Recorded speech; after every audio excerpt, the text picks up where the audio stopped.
ስራህን ስራ። እግዚአብሔር ለእያንዳንዱ ሰው ስራ ሰጥቶታል። ያንን መስራት የሱ ፈንታ ነው። ቢቻለው እሱን ማገድ የዲያብሎስ ስራ ነው። በርግጥ ስራውን እግዚአብሔር እንደሰጠህ ያህል ሰይጣን ሊያግድህ ይጥራል። ሌላ ነገር በበለጠ ደስ የሚያሰኝ ሊያቀርብልህ ይጥራል። ባለማዊ ተስፋዎች ያባብልሃል። የሐሜት ጎርፍ ያስወርድብሃል። ደራሲያን እንዲጠይቁህ እጅግ ስመጥር ሰዎችም በክፉ እንዲናገሩብህ ይጠቀምባቸዋል። ጲላጦስ፣ ሄሮድስ፣ ሐናንያ፣ ቀያፋ ሁሉም ባንተ ላይ ያድማሉ። ይሁዳም ባጠገብህ ቆሞ በ30 ብር ሊሸጥህ ይከጅላል። ይሄ ሁሉ የደረሰብህ ሰይጣን በዚህ ከሥራ ሊስብህና እግዚአብሔርን ከመታዘዝ ሊያሰናክልህ መሆኑን ልትገነዘብ አትችልምን? ስራህን ስራ። አንበሳው ሲያጓራ ፍንክች አትበል። የሰይጣንን ውሻዎች ለመውገር አትቁም።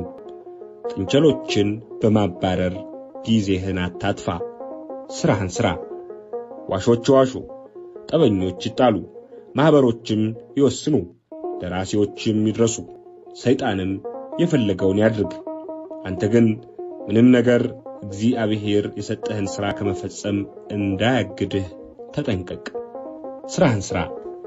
ገንዘብ እንድታተርፍ አልተላክም፣ እንድትበለጽግም አልታዘዝክም።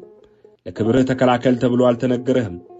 ሰይጣንና አገልጋዮቹ የሚነዙትን የሐሰት ወሬ እንድታስተባብል አልተጠየቅክም።